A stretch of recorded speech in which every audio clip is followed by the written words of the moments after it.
On June 17, 1972, 5 men are arrested for breaking into the Democratic National Committee headquarters at the Watergate Hotel in Washington, D.C.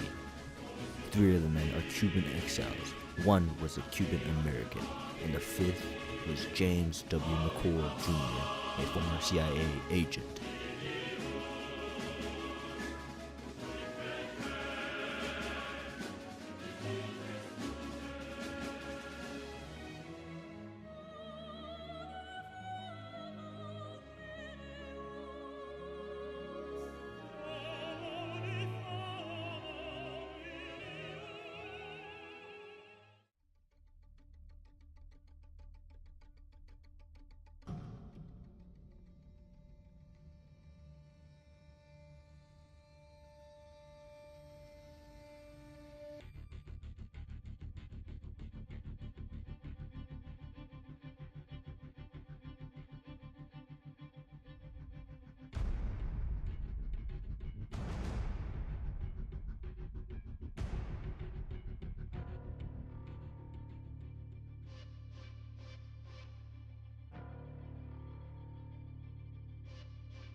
The 5 men needed to return to replace a defective bug in the phone.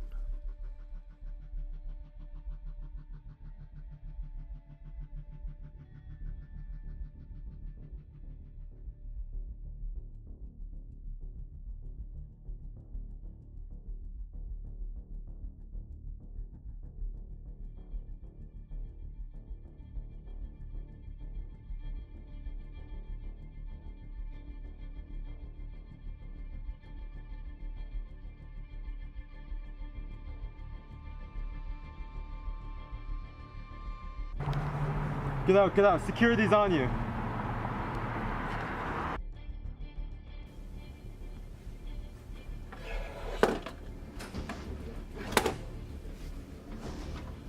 Freeze! You call the police. We have a break-in at the DNC.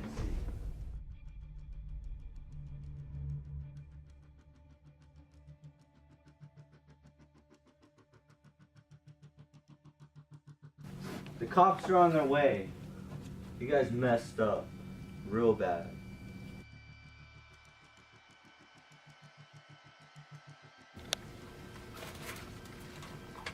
Lock-picking kit. Pliers. Money. Typical bank robbing stuff.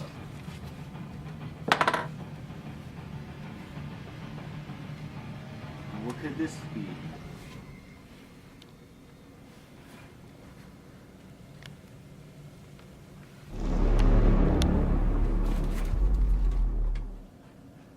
How's your day? Pretty good, you? That's good.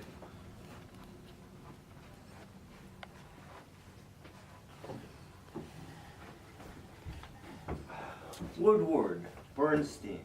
There was a break-in at the DNC. I need you guys to take a look into it. Both of us? Why not send one of us? I have a hunch that this could be bigger than all 3 of us. So please, get on it. Yes, sir.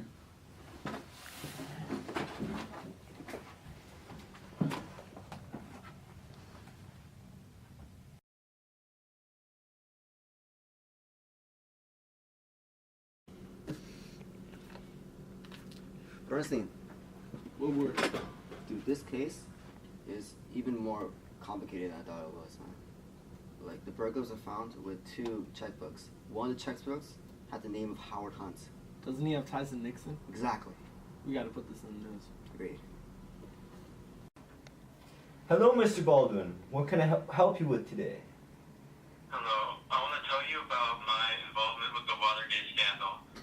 On the day of the failed break-in, I was the lookout, and the whole thing was orchestrated by Hunt and Liddy on behalf of Creep.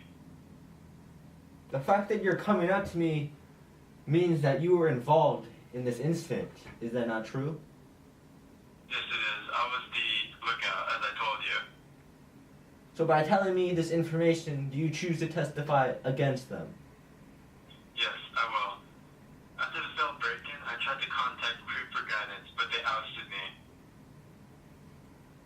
Okay. I'll get back to you. Okay. Woodward, what are you doing? I was going over these details before I finalized the Watergate paper. Man, this is gonna be really big for Washington Post. Why is Watergate so important anyways? Well, a group of ex-CIA and FBI agents were involved in the break-in. Maybe they just needed some extra money. Well, there's no valuable items found on them, and they had bugging devices. That's right. There's something bigger going on. They were also found a notebook that contained a number of Howard Hunts. Why is that so important? Who is he? He's a White House official.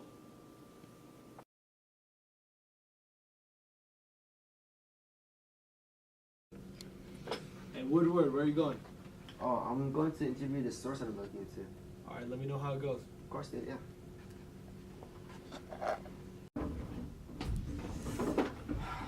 So what do you have for me today?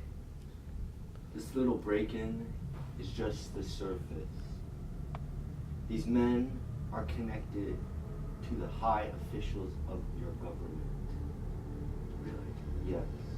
They are linked to the sabotage caused by Nixon's campaign to his opponent. Thank you. This helps a lot. Thank you. This is really great. Yes. They're all connected. Can I count on you to meet you later for more interviews? I can try my best, but I can't guarantee anything. They're getting suspicious. Thank you, sir.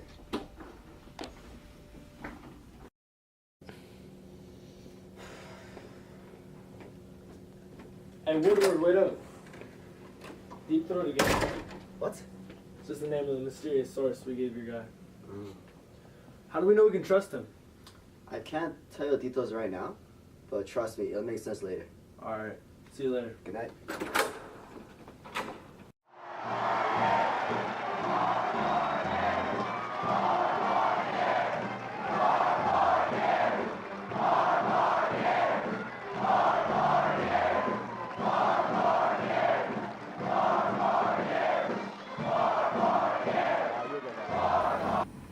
You called for me, Mr. President? Yeah, I'm sure you've seen the news of the little Watergate incident we had. It's everywhere nowadays. Yeah, and that's exactly the opposite of what we want. The public shouldn't even have half the information they're having right now. And I need you to be in my inner circle. Comprendo, senor? Mr. Hunt, Alfred Baldwin has come out and testified against you. On accounts of his testimony, you have been charged with wiretapping and conspiracy. Yes, I plead guilty to these charges. Yes, I plead guilty to these charges. Yes, I plead guilty to these charges. Yes, I plead guilty to these charges. McCord, Liddy, all of your co-conspirators that Baldwin has testified against have come out and pleaded guilty to these charges, and yet you two deny involvement. However, there is overwhelming evidence against you two. The jury has deemed you being guilty of conspiracy and wiretapping.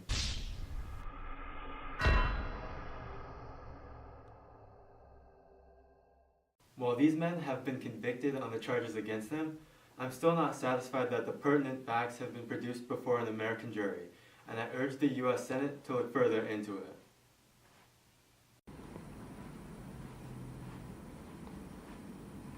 You called for me, Mr. President? Yeah, I'm sure you've seen the news of the little Watergate incident we had. It's everywhere nowadays. Yeah, and that's exactly the opposite of what we want. The public shouldn't even have half the information they're having right now. And I need you to be in my inner circle. Comprendo, senor? Mr. Richardson? As Attorney General, I appoint you, Archibald Cox, as Special Prosecutor, and I give you the task of investigating the President's involvement in Watergate. Thank you, sir. Of course. Dean, I'm going to have to ask you to resign from your position.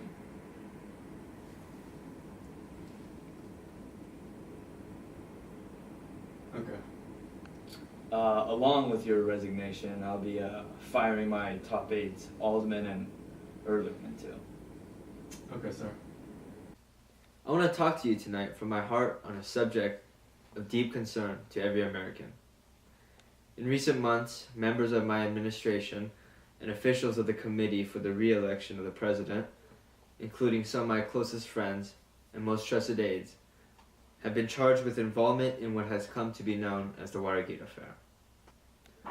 These include charges of illegal activity during and preceding the 1972 presidential election, and charges that responsible officials participated in efforts to cover up that illegal activity. Because of these charges, I want to announce the resignations of Alderman, Ehrlichman, and Dean.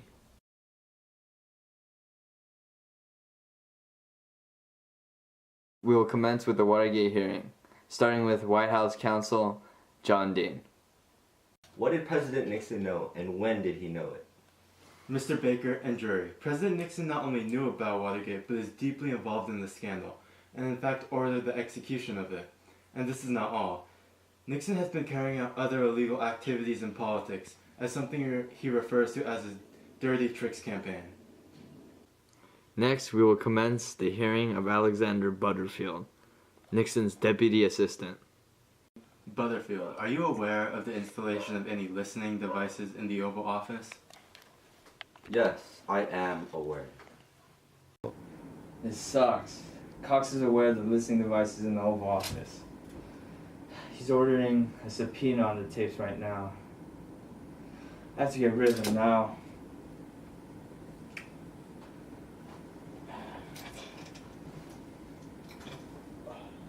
Richardson, you need to fire Cox right now. I can't do that. This is an executive order. I'm gonna have to resign then. Fine. Have it your way. You want to talk to me, Mr. President? Ruckelshaus, Richardson has resigned from his position, so I have a favor to ask of you. I need you to fire Cox. Yeah, I don't think I can do that, sir. I'm sorry. Well, I'm ordering you to fire him. I think I'm gonna have to resign, sir. Thank you, though.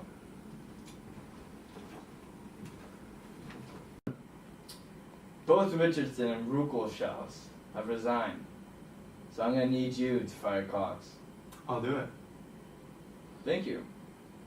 I'll remember this.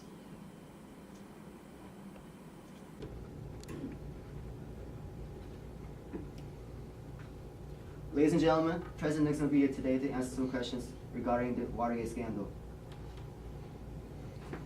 Mr. President!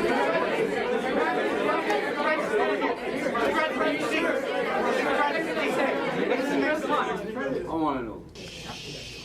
Mr. President, Harry Rosenfeld of the Washington Post. Sir, there have been reports that the Secret Service was asked, at your direction or authorization, to tap the telephone of your brother Donald Nixon. Is this true, sir? And if so, why? Mr. President, do you feel that the executive privilege is absolute? Mr. President, Paul Portman from the South Pasadena Tribune. Are you personally satisfied, sir, that the investigation of the Watergate matter is complete to your satisfaction?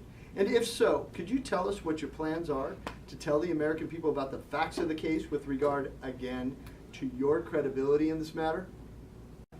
Mr. President, I am Jeanette Chanley of Kansas City Times. Not being a member of the Washington Press Corps, I'm not going to ask you when you are going to retire, but I am going to ask you, when you do leave the White House, what do you plan to do? Mr. President, Q. Richard Smicer from the Oak Ridger in Oak Ridge, Tennessee. Senator Mark Hatfield said recently that we demand so much of a president. We ask him to play so many roles that no man can hold that kind of responsibility without having to share that responsibility with all Americans. To what extent do you think that this explains possibly how something like Watergate can occur?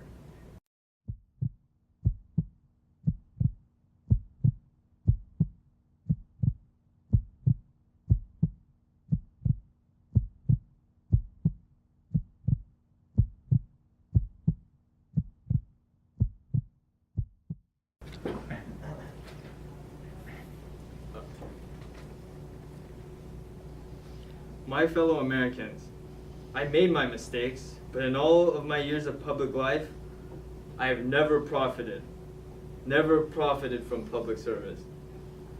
I have earned every cent, and in all of my years of public life, I have never obstructed justice. And I think too, that I can say that in my years of public life, that I welcome this kind of examination because people have got to know whether or not the president is a crook. Well, I'm not a crook. I've earned everything I've got.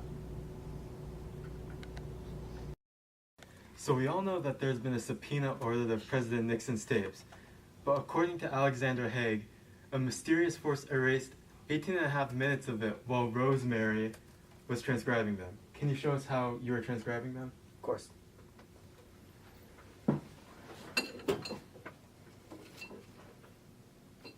Yeah, that's it. Thank you. Well, anyways, let's listen to what we do have.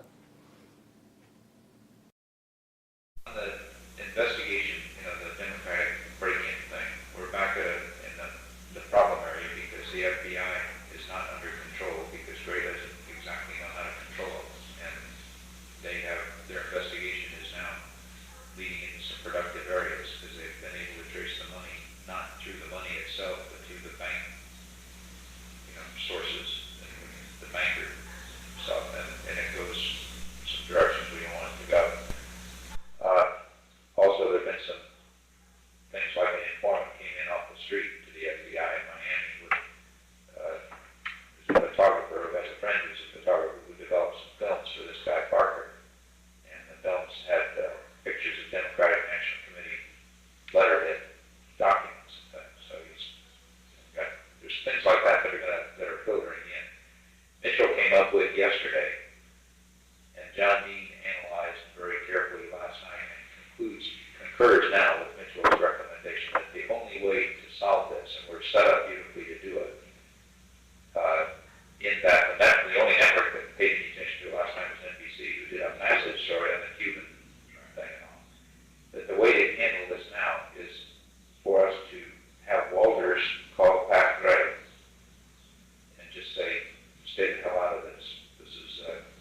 There's business here we don't want you going any further on. That's not an unusual development. And that would take care of it.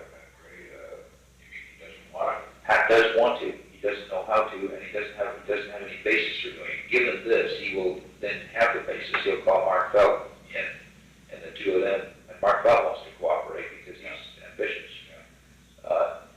They'll call them in and say, "We've got the signal across the river to put the hold on this," and that'll fit rather well because the FBI agents who are working the case at this point. Wife, everything is ruined. The House Judiciary just passed an article to impeach me, and the Congress 2 more. What are you gonna do? This is too shameful. I'm gonna have to resign. It's the only way. I'm ruined.